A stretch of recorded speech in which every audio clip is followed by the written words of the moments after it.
things going on in the world around us. As you can probably hear, I have a cold. Um, yeah, my nose is stuffed up and I can blah, blah, blah. I have this weird taste in my mouth and it sucks. So I'm a little extra irritated, and I'm here to tell you guys why.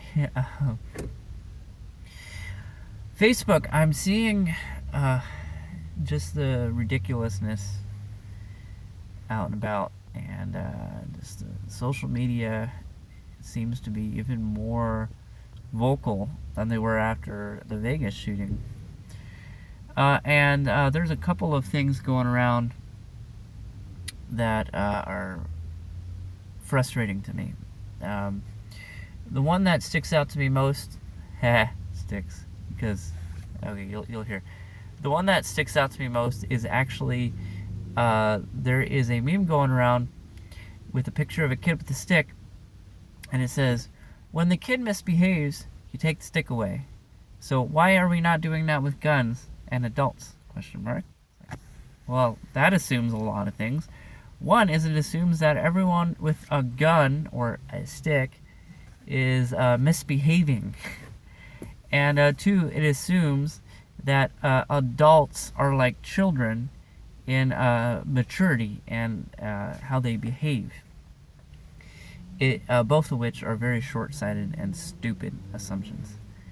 And the third thing I have to throw in here, which is totally nullifies the whole stick argument, is okay, so we take guns away from felons or people who are mentally unfit who already own guns.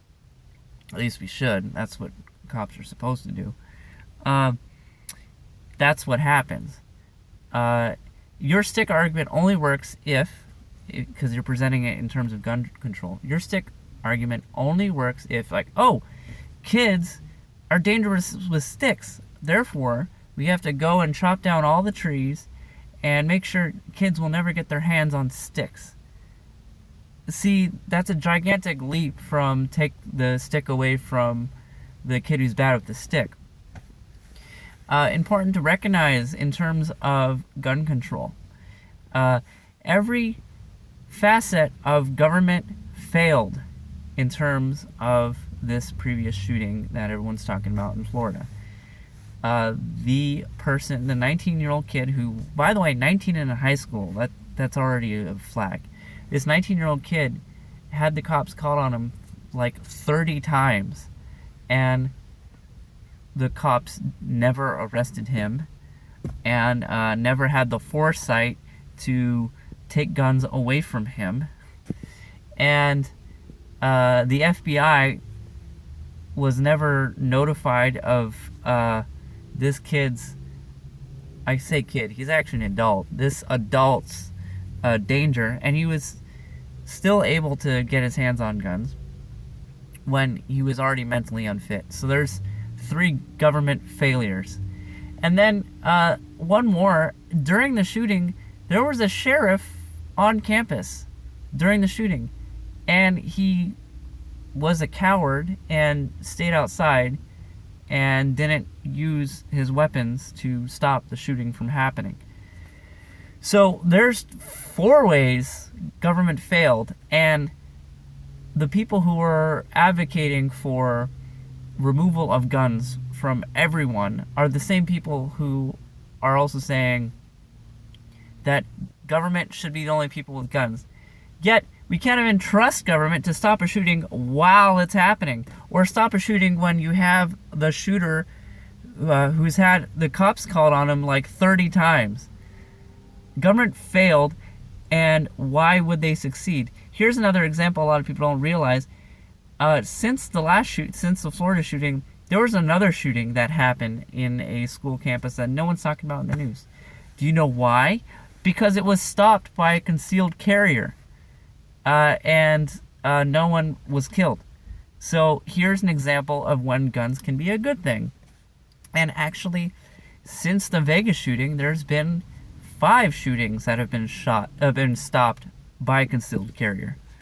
So the people who are advocating for gun control are just not doing the extra step of research to find out the value of gun ownership, which is, yes, we have nearly 300 million guns in this country. And yes, there are like 80 something guns for every 100 people in this country. Yes, there are a lot of guns. Therefore, one of two ways to solve the problem. One is teach the value of gun ownership and the safety of gun ownership, and make sure there's many guns out there in the hands of law-abiding citizens, or to remove all guns. So go door to door and just take away all guns like Australia and England did, and see how that works out.